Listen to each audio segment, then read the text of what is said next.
नमस्ते दोस्तों, कैसे हो आप सभी लोग। आप सभी लोगों का स्वागत है आपके प्यारे से चैनल ऑब्जेक्टिव वाला पे। तो जैसा कि दोस्तों हम लोग यहाँ पे पूरा 2000 बोर्ड एग्जाम 2027 के लिए यहाँ पे लगातार ऑब्जेक्टिव क्वेश्चन इस चैनल पे हम लोग पढ़ते हैं और हर दिन एक नया कुछ सीखते हैं, हर दिन नया समझते हैं। ठीक है, तो आज की सेशन में हम लोग पढ़ेंगे भारत से हमने क्या सीखा। भारत से हमने क्या सीखा इसका ऑब्जेक्टिव क्वेश्चन को क्लियर करेंगे, जो कि बिहार बोर्ड क्लास 10th का जो हिंदी का जो गोधली आपका भाग 1 है, उसमें जो है ये भारत से हमने क्या सीखा, जिसके लेखक है मैक्स मुलर। उसका ऑब्जेक्टिव क्लियर करने वाले हैं। ठीक है, तो आप इस वीडियो को पूरा अंत तक देखिए। बाकी आप लोग चैनल पे नए हैं तो चैनल को सब्सक्राइब करिए। चलिए यहाँ पे शुरू करते हैं हम लोग फर्स्ट नंबर प्रश्न से। देखिए दोस्तों, फर्स्ट नंबर प्रश्न है यहाँ पे कि टेनीसन किस भाषा के कवि हैं। तो टेनीसन एक अंग्रेजी भाषा के कवि हैं। ठीक है, टेनीसन एक अंग्रेजी भाषा के कवि हैं। चलिए आगे हम लोग दूसरा नंबर प्रश्न को देखते हैं। यहाँ पे फर्स्ट नंबर प्रश्न, और वो कब पूछा गया प्रश्न था, तो 2024 में पूछा गया प्रश्न था। ठीक है, और इसके साथ ये भी आता है, आपको हम एक एक दो और प्रश्न बता दे रहे हैं कि मैक्स मुलर का जन्म कब हुआ था। तो मैक्स मुलर का जन्म 6 दिसंबर 1823 को हुआ था। ठीक है, ये आपको याद रखना है। और कहाँ हुआ था, तो जर्मनी के डेसाउ नामक स्थान पर हुआ था। और ये भी आपको याद रखना है कि मैक्स मुलर के पिता का नाम क्या था, तो विल्हेल्म मुलर था। ठीक है, और ये भी आप लोग याद रखिएगा कि मैक्स मुलर का मृत्यु कब हुआ था। तो मैक्स मुलर का मृत्यु पूरे 28 अक्टूबर 1900 को हुआ था। ये भी आपको याद रखना है। चलिए यहाँ पे आगे हम लोग दूसरा नंबर प्रश्न को देखते हैं। ठीक है, और ऐसे ही एक ही प्रश्न में कई सारे प्रश्न को हम लोग क्लियर करेंगे। ठीक है, देखिए यहाँ पे दूसरा नंबर प्रश्न है कि भारत किसकी भूमि है। तो भारत ब्राह्मण या वैदिक धर्म की भूमि है। इसका राइट आंसर हो जाएगा बी। और ये कब पूछा गया प्रश्न है, तो 2023 में पूछा गया प्रश्न है। बाकी आप लोग ये भी याद रखिएगा कि जो मैक्स मुलर थे उनको रानी विक्टोरिया ने कौन सी उपाधि दी थी, तो नाइट की उपाधि दी थी, जो मैक्स मुलर मतलब नहीं लिए थे। ये भी आपको याद रखना है। और ये भी आपको याद रखना है कि दारिस क्या है, तो दारिस एक सोने की प्राचीन कालीन सिक्का है। ठीक है, प्राचीन सिक्का है। ये भी आपको याद रखना है कि मैक्स मुलर को वेदांतियों का वेदांती किसने कहा था, तो स्वामी विवेकानंद ने मैक्स मुलर को वेदांतियों का वेदांती कहा था। ये आपको याद रखना है। चलिए आगे हम एक एक जो हम आपको जो एक एक प्रश्न पढ़ा रहे हैं ना, वो सब इम्पोर्टेंट है आपके बोर्ड एग्जाम 2027 के लिए।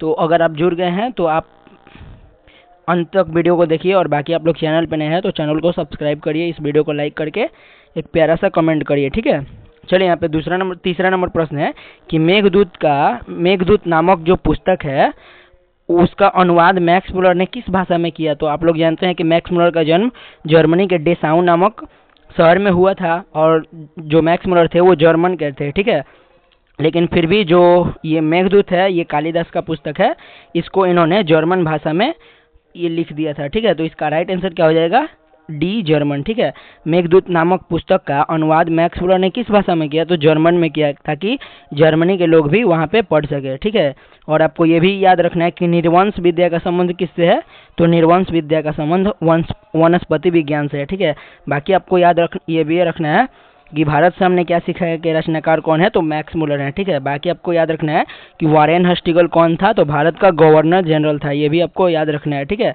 बाकी आपको ये भी याद रखना है कि हॉकर्स क्या थे, तो वनस्पति वैज्ञानिक थे। चलिए आगे हम लोग देखते हैं पीवीआई ऑब्जेक्टिव प्रश्न, और यहाँ पे हम जो आपको पढ़ाएंगे वही बोर्ड एग्जाम में आएगा। ठीक है, जो हम आपको पढ़ाएंगे वही आपके बोर्ड एग्जाम में पूछेगा। तो आप लोग चैनल पे नए हैं तो चैनल को प्लीज़ सब्सक्राइब कर दीजिएगा। चलिए यहाँ पे फोर्थ नंबर हम लोग का प्रश्न है कि मैक्स मुलर को वेदांतियों का वेदांती किसने कहा। तो मैक्स मुलर को वेदांतियों का वेदांती स्वामी विवेकानंद ने कहा था।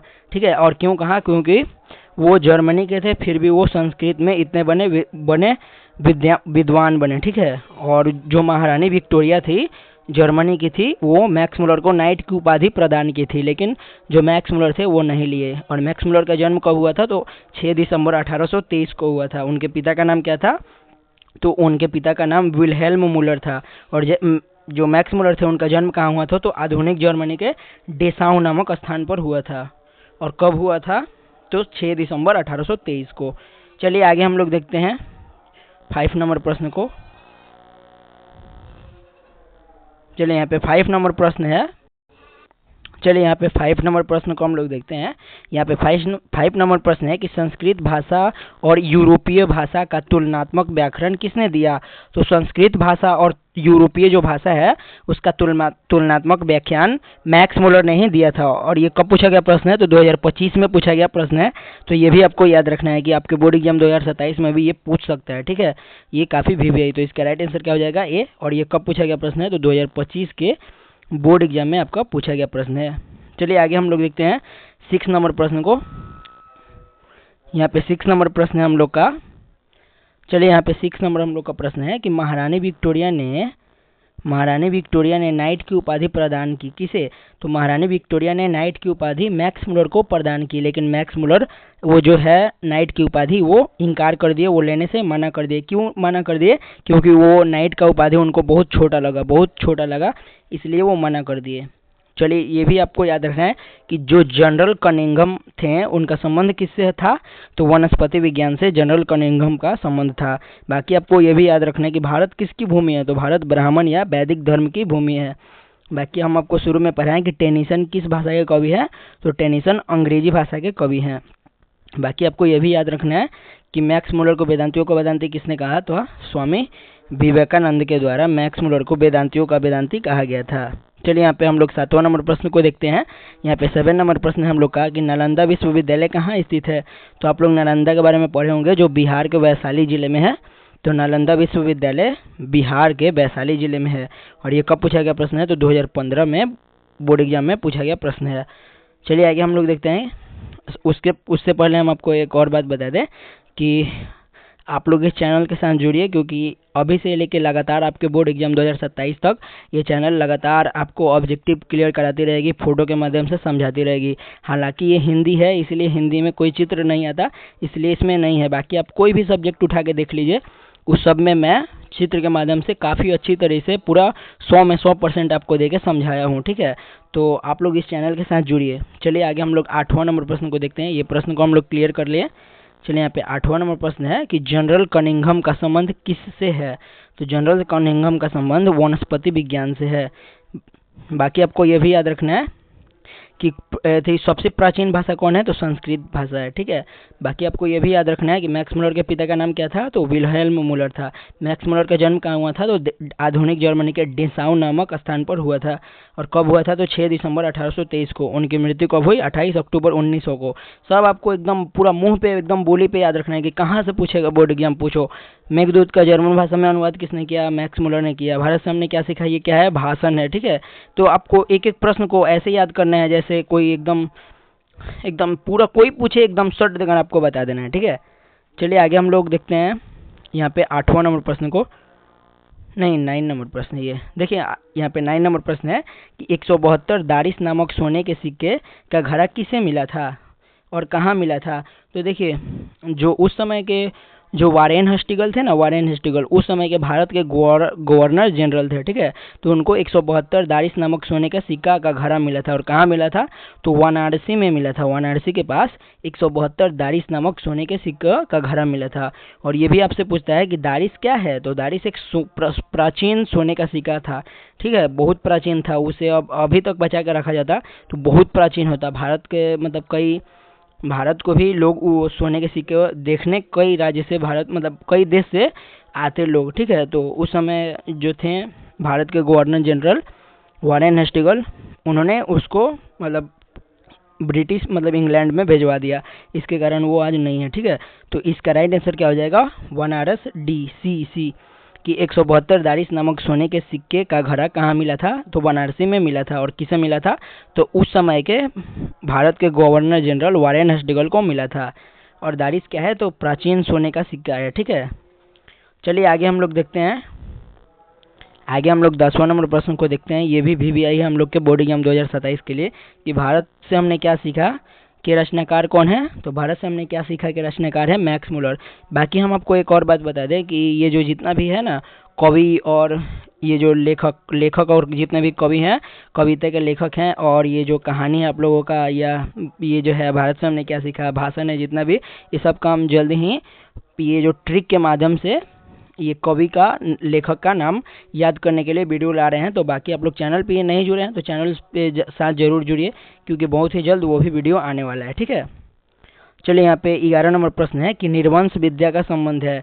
तो निर्वंश विद्या का संबंध है, इसका राइट आंसर क्या हो जाएगा?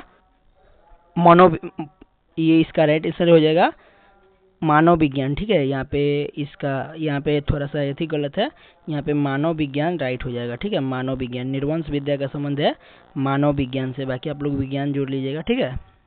चलिए यहाँ पे हम आगे देखते हैं, और ये 2023 में भी पूछा गया प्रश्न था, ठीक है। चलिए यहाँ पे 12 नंबर प्रश्न है हम लोग का कि लिपजिंग विश्वविद्यालय में मैक्स मुलर ने किस भाषा का अध्ययन किया। तो सिर्फ 18 साल की उम्र में ही मैक्स मुलर ने लिपजिंग विश्वविद्यालय से संस्कृत का भाषा का अध्ययन शुरू कर दिया था, ठीक है। और उनका जन्म कब हुआ? 6 दिसंबर 1823 को आधुनिक जर्मनी के डेसाउ नामक स्थान पर हुआ था। और उनके पिता का नाम क्या था? तो विल्हेल्म मुलर था, ठीक है। ये आपको याद रखना है। कौन सी भाषा सबसे प्राचीन है? तो संस्कृत भाषा सबसे प्राचीन है। टेनिसन किस भाषा के कवि थे? तो अंग्रेजी भाषा के कवि थे। भारत किसकी भूमि है? तो ब्राह्मण या वैदिक धर्म की भूमि है। मेघदूत नामक पुस्तक का अनुवाद मैक्स मुलर ने किस भाषा में किया? तो लैटिन भाषा में किया। ये आपको याद रखना है। मैक्स मुलर को वेदांतियों का वेदांती किसने कहा? तो स्वामी विवेकानंद ने मैक्स मुलर को वेदांतियों का वेदांती कहा। ये आपको ये सब बात एकदम ऐसे याद रखना है, जैसे एकदम चुटकी बजाय एकदम याद है हम लोग को, वैसे हम लोग को याद कर लेना है, ठीक है। तो इसका राइट आंसर क्या हो जाएगा? सी, संस्कृत का। लिपजिंग विश्वविद्यालय में मैक्स मुलर ने सिर्फ 18 वर्ष की उम्र में संस्कृत भाषा का अध्ययन प्रारंभ कर दिया था, शुरू कर दिया था, ठीक है। चलिए यहाँ पे आगे हम लोग देखते हैं 13 नंबर प्रश्न को। एक सेकेंड रुकिए, हाँ यहाँ पे 13 नंबर हम लोग का प्रश्न है। एक सेकेंड रुकिए आप लोग। चलिए यहाँ पे हम लोग का 13 नंबर प्रश्न है। यहाँ पे एक सेकेंड आप लोग रुकिए थोड़ा सा। देखिए यहाँ पे 13 नंबर प्रश्न है कि यूनान व रोम के संपूर्ण साहित्य से कहीं अधिक विशाल है। तो यूनान व रोम का जो साहित्य है ना, उससे कई विशाल है संस्कृत भाषा और साहित्य। जो हम लोग का संस्कृत भाषा और साहित्य है ना, वो बहुत वर्ष पुराना है, बहुत पुराना। इसलिए यूनान जो है, रोम के साहित्य जो संपूर्ण साहित्य है उसे कई अधिक विशाल है संस्कृत भाषा और साहित्य। ये किसके कहना था? तो मैक्स मुलर का कहना था, जो कि एक जर्मनी थे, ठीक है, जर्मन के थे। चलिए आगे हम लोग देखते हैं 14 नंबर प्रश्न को। देखिए यहाँ पे 14 नंबर प्रश्न है कि प्लेटो का संबंध किस देश से है। तो प्लेटो का संबंध यूनान से है, ठीक है। इसका राइट आंसर क्या हो जाएगा? डी, यूनान। प्लेटो का संबंध यूनान से है। और ये कब पूछा गया प्रश्न है? तो 2021 के बोर्ड एग्जाम में पूछा गया प्रश्न है। चलिए आज का अंतिम और लास्टवा प्रश्न हम लोग देखते हैं यहाँ पे। देखिए आज का ये अंतिम और लास्ट प्रश्न है कि मुंडा किस देश की जाती है। तो आप लोग पढ़े होंगे कि भारत में ही मुंडा जाति पाई जाती है। तो मुंडा भारत की ही एक जाति है, ठीक है। और ये कब पूछा गया प्रश्न है? तो 2021 में पूछा गया प्रश्न है। तो चलिए आज का सेशन यहीं पे समाप्त होता है। बाकी आप लोग चैनल पे नए हैं तो चैनल को सब्सक्राइब कर दीजिए, इस वीडियो को लाइक करके एक प्यारा सा कमेंट कर दीजिए। फिर मिलते हैं अगले से वीडियो में, तब तक के लिए बाय।